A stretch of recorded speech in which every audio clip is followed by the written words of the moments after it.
Hello friends, હું છું Hardik Patel, icon engineering tuition ક્લાસીસની ચલણમાં વિદ્યાર્થી મિત્રો આપનું સ્વાગત છે. ડિપ્લોમા સેમિસ્ટર 6 મિકેનિકલના વિદ્યાર્થી મિત્રો માટે આજે આપણે વાત કરવાના છે સુપર 40 એવા ક્વેશ્ચન્સ કે તમારી જીટીયુ ની એક્ઝામ પાસ કરવી છે તો આટલા ક્વેશ્ચન્સ કરી લો એટલે સમજી લો કે તમારી જીટીયુ ની એક્ઝામ પાસ તો થઈ જશે, જોડે જોડે સારા માર્ક્સ બી તમે મેળવી શકો છો. તો વિદ્યાર્થી મિત્રો આજે આપણે જે સબ્જેક્ટ છે એ સબ્જેક્ટ છે પાવર પ્લાન્ટ એન્જિનિયરિંગ છે, પીપીઈ.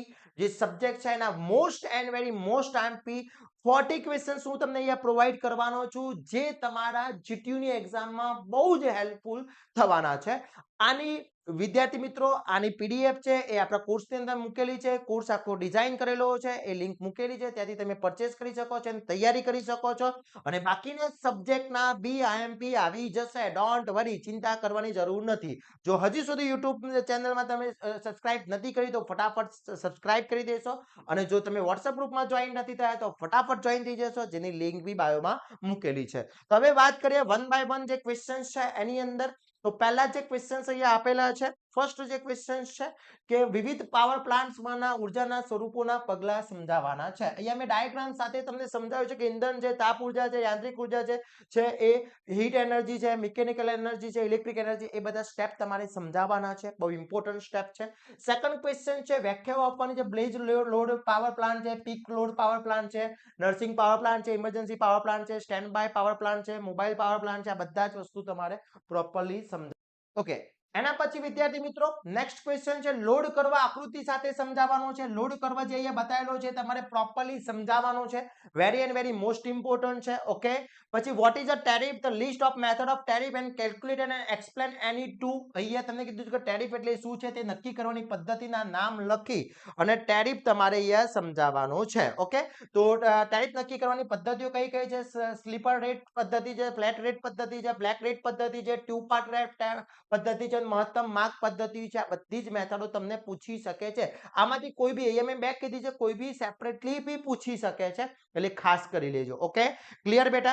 એના પછી વાત કરીએ write a short note of national grid, એટલે કે નેશનલ ગ્રીડ વિશે ટૂંક નોટ લખવાની છે. Most and very most important છે. પછી એક એક્ઝામ્પલ એ આપેલો છે કે એક પાવર પ્લાન્ટનો એક વર્ષમાં મહત્તમ ભાર 180 મેગાવોટ અને લઘુત્તમ ભાર 600 મેગાવોટ, સોરી 60 મેગાવોટ છે. આ પાવર પ્લાન્ટ વર્ષ દરમિયાન 92 ક્રોસ 10⁴ મેગાવોટ હવર શક્તિ ઉત્પન્ન કરે છે. તો પાવર પ્લાન્ટમાં 110 મેગાવોટનું એક યુનિટ અને 60 મેગાવોટનું બે યુનિટ આવેલા છે. તો તેનો ગુણાંક બાર શોધવાનો છે, સરેરાશ વીજ ભાર શોધવાનો છે, પ્લાન્ટ કેપેસિટી ફેક્ટર બી શોધવાના પૂછી શકે છે. એક્ઝામ્પલમાં વિદ્યાર્થી મિત્રો યાદ રાખજો, એક્ઝામ્પલની અંદર તમને ડેટા ચેન્જ થઈ શકે છે. ક્લિયર? ઓકે, એના પછી 40 મેગાવોટ પાવર પ્લાન્ટ સ્ટેશન પર વાર્ષિક પીક લોડ આપેલો છે, 30 મેગાવોટ નો છે. એમાં power station 12 megawatt, 9 megawatt, 6 megawatt અને 4 મેગાવોટની મહત્તમ માંગ ધરાવતો લોડ સપ્લાય કરેલ છે. તો વાર્ષિક લોડ ફેક્ટર 0.5 છે.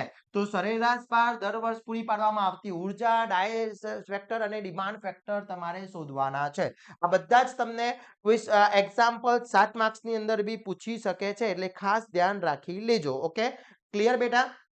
એના પછી નીચેની વ્યાખ્યાઓ આપવાની છે. ફિક્સ કોસ્ટ છે, ઓપરેશન કોસ્ટ છે, રેટ ઓફ રિટર્ન છે અને રેટ ઓફ ઇન્સર્ટ છે. ઓકે, ઇન્ટરેસ્ટ છે. આ બધાની વ્યાખ્યા પૂછી શકે છે. પછી નેક્સ્ટ ક્વેશ્ચન છે રિકેન સાયકલ આકૃતિ દોરી સમજાવવાની પૂછી શકે છે. અહીંયા જે આકૃતિ બતાવેલી છે એ આકૃતિ દોરી તમારો ક્વેશ્ચન છે એ પૂછી શકે છે, મોસ્ટ આઈએમપી છે. પછી રીહેટ ટ્રેકિંગ સાયકલ આકૃતિ દોરી સમજાવવાનું પૂછી શકે છે. Very and very most important છે, ખાસ ધ્યાન રાખી લેજો. એના પછી નેક્સ્ટ ક્વેશ્ચન છે બેલેન્સ બાય બોઇલર નું આકૃતિ દોરી સમજાવવાનું છે, મોસ્ટ ઇમ્પોર્ટન્ટ છે. ઓકે, ખાસ ધ્યાન રાખજો વિદ્યાર્થી મિત્રો. આ most and very Benson boiler most important છે. પછી થર્મલ પાવર પ્લાન્ટ નો લેઆઉટ દોરવાનો છે, કે એનું લેઆઉટ દોરવાનો 7 માર્ક્સ ની અંદર પૂછી શકે છે. ઓકે, એના પછી થર્મલ પાવર પ્લાન્ટ ની સર્કિટોની આકૃતિ નામ લખી કોઈ પણ એક આકૃતિ દોરવાનું પૂછી શકે છે. તો કોલ ગેસ સર્કિટ છે, એર ગેસ સર્કિટ છે, ફીડ વોટર સ્ટીમ સર્કિટ છે, કુલિંગ વોટર સર્કિટ છે. આ બધી સર્કિટો ખાસ કરી લેજો, મોસ્ટ ઇમ્પોર્ટન્ટ છે. એના પછી લાઇમેટ બોઇલર નો આકૃતિ દોરી સમજાવવાનું પૂછી શકે છે. પછી નેક્સ્ટ ક્વેશ્ચન છે તમારો પાવરલાઇઝર ફ્યુઅલ સપ્લાય સિસ્ટમ આકૃતિ દોરી સમજાવવાનું પૂછી શકે છે. પછી પાવર ફ્યુઅલ સિસ્ટમના પ્રકાર લખી યુનિટ સિસ્ટમ આકૃતિ દોરી સમજાવવાનું પૂછી શકે છે, મોસ્ટ ઇમ્પોર્ટન્ટ છે. પછી ESP આકૃતિ દોરી સમજાવવાનું પૂછી શકે છે, very and very most important છે. પછી નેક્સ્ટ છે ગર્વિંગ સિસ્ટમના નામ લખી કોઈ પણ એક ગર્વન સિસ્ટમ આકૃતિ દોરી સમજાવવાનો અલગ અલગ જે પાર્ટ છે એમાંથી કોઈ બી આવી શકે છે, એની વન આવી શકે છે. ખાસ ધ્યાન રાખજો, બધા જ કરી લેજો.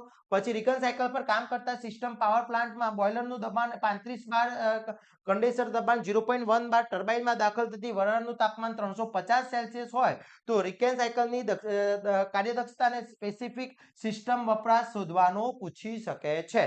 આ બધા જ questions very and very most important છે. એ જ પ્રમાણે 20 નંબરની અંદર જે આપ્યો છે સાદા સાયકલ પર કામ કરતા પાવર પ્લાન્ટમાં સિસ્ટમ 4 મેગાપાસ્કલ પ્રેશર અને 400 સેલ્સિયસ ટર્બાઇનમાં પ્રવેશે છે અને 800 કિલો પાસ્કલ ટર્બાઇનમાંથી બહાર નીકળે છે તો હીટ રેટ, સિસ્ટમ રેટ, સાયકલની કાર્યદક્ષતા શોધવાનું પૂછી શકે છે.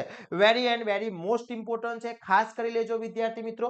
એના પછી વાત કરવામાં આવે ટીએસ અને એચએસ ડાયાગ્રામ દોરી અને એના મદદથી રીજનરેટિવ સાયકલ સમજાવવાની પૂછી શકે છે. Very and very most important છે ટીએસ અને એચએસ મોસ્ટ ટાઈમ. પછી એર પ્રીહીટ આકૃતિ દોરી સમજાવવાનું પૂછી શકે છે. ડીઝલ પાવર પ્લાન્ટ નો જનરલ લેઆઉટ ડાયાગ્રામ, જે ડીઝલ પાવર પ્લાન્ટ છે એનો જનરલ જે લેઆઉટ છે એ દોરવાનો પૂછી અથવા સમજાવવાનું પૂછી શકે છે. Very and very most important છે. પછી ગેસ ટર્બાઇન પાવર પ્લાન્ટની આકૃતિ, ગવર્નર સિસ્ટમ સ્વચ્છ આકૃતિ દોરી પૂછી શકે છે. મોસ્ટ ઇમ્પોર્ટન્ટ છે, અહીંયા બધી જ મેં બતાવેલી છે, એ શોર્ટકટમાં બતાવે છે, યાદ આવી જાય. ક્વેશ્ચન જોશો ને યાદ આવશે તમને. એના પછી ટર્બાઇન ગેસના પાવર પ્લાન્ટના આવશ્યક એલિમેન્ટ્સ અને જુદા જુદા સિસ્ટમોની યાદી બનાવવાની છે, અહીંયા બધી જ યાદી બનાવેલી છે, ખાસ જોઈ લેજો. પછી કો જનરેશન અને કમ્બાઇન સાયકલ પાવર પ્લાન્ટનું કાર્ય સમજાવવાનું પૂછી શકે છે. મોસ્ટ ઇમ્પોર્ટન્ટ છે, ખાસ કરી લેજો વિદ્યાર્થી મિત્રો. એના પછી એક એર સ્ટાન્ડર્ડ ગેસ ટર્બાઇનમાં હવા 16 સેલ્સિયસ અને 1.0 બાર દબાણે કોમ્પ્રેસ દાખલ થાય છે ત્યારે તેનું દબાણ 5 ગણું વધારી દેવામાં આવે છે. કેટલું થઈ જાય છે? 5 ગણું વધી જાય છે. ઓકે, હવે ટર્બાઇનમાં દાખલ થતી તાપમાન 810 સેલ્સિયસ અને 12 હવા શરૂઆત દબાણ સુધી લિસ્ટ છે તો ટર્બાઇનના વર્ક અને કોમ્પ્રેસર વર્ક શોધવાનો છે અને ટર્બાઇન વર્ક અને કોમ્પ્રેસર વર્કનો ગુણોત્તર બી શોધવાનો પૂછી શકે છે. ઓકે, એક્ઝામ્પલ ખાસ કરી લેજો. અહીંયા ફિગર સાથે સમજાયેલો છે એટલે વધારે આઈડિયા આવી જશે શું શું ફાઇન કરવાનું છે. પછી ડીઝલ પાવર પ્લાન્ટના ફાયદા તેમજ ગેરફાયદાનું લિસ્ટ બનાવવાનું છે, એડવાન્ટેજીસ અને ડિસએડવાન્ટેજીસ. પછી એક એક્ઝામ્પલ છે એ ખાસ કરી લેજો. પછી ડીઝલ અને ગેસ ટર્બાઇન પાવર પ્લાન્ટનો તફાવત, અહીંયા ડિફરન્સ પૂછ્યો છે, અહીંયા મેં શોર્ટમાં તમને ડિફરન્સ આખો સમજાયેલો છે એટલે એના કીવર્ડ્સ યાદ આવી જશે એટલે એ ખાસ કરી લેવાનો છે. એના પછી વાત કરવામાં આવે ફ્યુઝન અને રિએક્શન વચ્ચેનો તફાવત પૂછી શકે છે. મોસ્ટ ઇમ્પોર્ટન્ટ છે. ન્યુક્લિયર રિએક્ટરના ઘટકો દોરી અને દરેકના કાર્યો સમજાવવાના છે. પછી પ્રેશરાઇઝ વોટર રિએક્ટર શું છે એ આકૃતિ દોરી સમજાવવાનું છે, ખાસ ઇમ્પોર્ટન્ટ છે. પછી કેનો રિએક્શન આકૃતિ દોરી સમજાવવાનું પૂછી શકે છે. સ્ટીમ પાવર પ્લાન્ટનો ન્યુક્લિયર પાવર પ્લાન્ટની સરખામણી, બંનેના પાવર પ્લાન્ટ એટલે સ્ટીમ પાવર પ્લાન્ટ અને ન્યુક્લિયર પાવર પ્લાન્ટ આ બંનેની સરખામણી પૂછી શકે છે. 7 માર્ક્સની અંદર બી આવી શકે છે, 4 માર્ક્સની અંદર બી ક્વેશ્ચન્સ આવી શકે છે. ન્યુક્લિયર પાવર પ્લાન્ટ માટે સ્થળ પસંદગીના માપદંડ અને આખું કચરાનું નિકાલ સમજાવવાનું પૂછી શકે છે કે અણુ કચરાઓનો નિકાલ કઈ રીતના કરી શકાય એ બી તમારે સમજાવવાનું છે. એના પછી હાઇડ્રો પાવર પ્લાન્ટના ફાયદા અને ગેરફાયદા સમજાવવાના છે.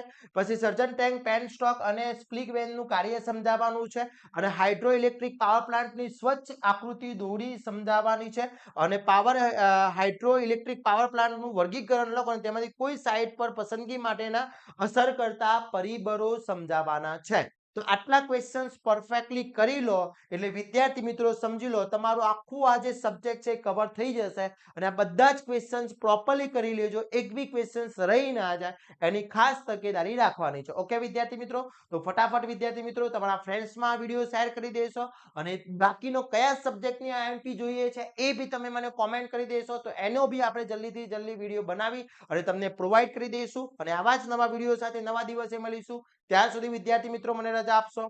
જય હિન્દ, જય ભારત.